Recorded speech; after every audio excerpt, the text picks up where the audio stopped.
While Philadelphia waited for Joel Embiid to come back from his injury, Brett Brown experimented with a variety of lineups to continue their big 17-game winning streak.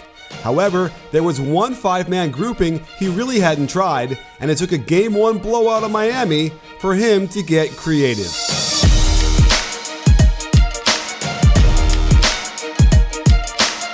With Brown's experience coaching in Australia, it only made sense to throw 4 guys from outside the US together with JJ Redick, who, considering how he plays, could be an honorary Euro.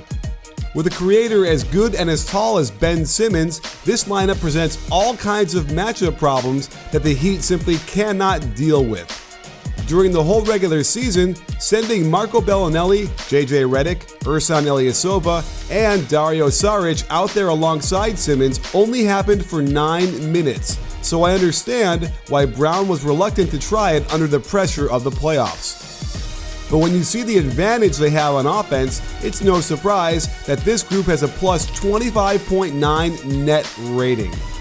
By the time we got to the fourth quarter of Game 1, it was already a blowout, a good chance for Brown to experiment.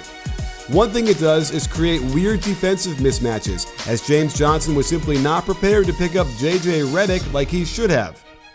You can see how much space they create for each other as the 3 weak side players rotate their triangle and then find Bellinelli cutting to the hoop. While he doesn't finish this one, it's a sign of things to come. They run a lot of good pattern offense with this group. Redick gets the zipper cut into high post entry, everyone can pass in this lineup, and because Bellinelli is a good shooter, Dragic is glued to him, making the slice screen by Redick more effective, even if Bellinelli can't knock down the 12-footer. They run it again, and this time they get a nice backdoor cut from Ilyasova on the other side. The help forces the miss because it's off of the one guy they can leave alone on the perimeter, Simmons. They turn to a floppy set for Bellinelli. Watch how Winslow goes on the high side, correct read to flare out by Bellinelli. This flows into a high post entry to Saric. Beautiful backdoor cut and pass with the basket area completely open because Dragic has to chase Redick and Adebayo has to sit close to Ilyasova. They run floppy again, and these are the drunk shots from Bellinelli, when he can hit them while getting fouled and flailing off balance, ending up at half court. Here's a horn setup with Saric and Ilyasova on the elbows. A simple curl around the high post allows Simmons to make the 25-foot pass for the reverse layup, again with no help off the corner shooters. In Game 2, Brown turned to this lineup in the fourth quarter. This time it was their turn to be blown out by the Heat. And there is a noticeable difference in the speed of the cutting and ball movement. This horn set has Redick at the elbow, and they love to have him backscreen Simmons, then come around for the handoff. Very well defended. But watch how everything flows on the strong side. Redick never stops moving, and while it doesn't get Saric much of an open shot, Ilyasova has a mismatch down low with Wade, and he's an underrated offensive rebounder. The ball gets kicked out, and this time, Saric finds the range for the triple. With Ben Simmons out there and a bunch of shooters, it opens up all sorts of lanes. Great find on the diagonal pass up court, right in stride, and it's too late to stop Ilyasova from getting the layup. They go to Ben Simmons in the right block down low, and let's watch all the cutting. Redick curls around the free throw line open, then Bellinelli screens for Saric and cuts backdoor, then Saric gets a flare screen from Redick, and he finds the backdoor open for free throws. With Saric at the 5, he can trail the play, and if his man isn't ready, it's going up and going down.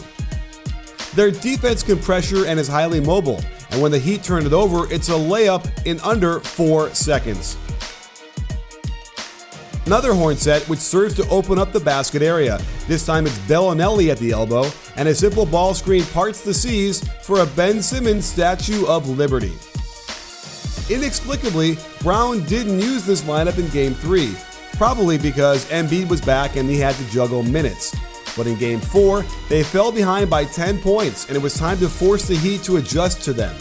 But it didn't work out so well to start, as the Sixers had a case of the yips the whole game, turning it over 26 times, and this one was a prime example of an unforced error. They run the same play, rubbing Ben Simmons off this back screen. Notice how the weak side defenders have to stay close to the shooters. Redick fakes the high post entry, gets Tyler Johnson out of position, and takes off to the hoop for free throws. Simple pistol action for Bellinelli, who gets the pin down into dribble handoff, and make no mistake, this dude is firing when he catches the ball. Dragic bodies him up and he gets 3 free throws. Brown went back to it in the fourth, nursing a 4-point lead. And because of Simmons' size, they had to put James Johnson on him. That means Josh Richardson must guard Ilyasova, giving up 4 inches and 35 pounds. Simmons shuffle cuts across the lane and we get some good cutting. Good physicality by Dragic on Bellinelli, and as Redick comes around the Saric screen, he quickly turns it into a pin down. Good reaction by Winslow to contest, but remember, Ilyasova has the mismatch down low and Richardson has to foul. On the reset, they run Bellinelli off a handoff, run Redick off a pin down, opening a pocket pass when James Johnson has to step towards such a good shooter. Great jab on the catch gets Simmons right into the lane for a ridiculous one-footed fadeaway from 14 feet. This was a strange alignment and one I think they might have screwed up. I think it was supposed to be horns, hence Redick and Saric on the elbows, but Ilyasova is wandering around next to Bellinelli. Maybe he was lonely, but he should have been all the way in the left corner. No matter, with all this gravity from the shooters in the wing and in the corner, Simmons can get right to the hoop and they're forced to foul. They got a bit confused on this set too. No one seems too sure where they're supposed to start out. Redick half-heartedly screens for Simmons, who almost throws the ball away. For some reason, Winslow gallops in the wrong direction for a step and opens up the middle for Saric to sweep in the lefty hook. This time they got the alignment right. 2 guys on the left side, 1 in the right corner, and Redick ball screening out top. Very well contained, and when Simmons loses his dribble, it looked like this was a lost cause, but Ilyasova again comes up big when Richardson fails to find him on the box out, and it's a simple tip-in, giving them much-needed separation. As the NBA moves forward, the definition of small ball will change to something more resembling bigger guys getting more and more skilled. This lineup has 3 6'10 players. 1 is a point guard and 2 are sharpshooters who can also handle the ball. Plus, one of the best shooters in the NBA and one of the best drunk shooters in the NBA. So keep your eyes out for this band of international brothers, as I have no doubt Brett Brown will turn to it more and more when they need to juice up their offense, as well as give us another glimpse into the future of the NBA. Sports fans, make sure to hit the subscribe button and adjust your settings so you can get notified immediately when we drop another great NBA video. Let us know how you feel with a thumbs up and a comment. After all, at BBallBreakdown, we're not a channel, we're a conversation. You in?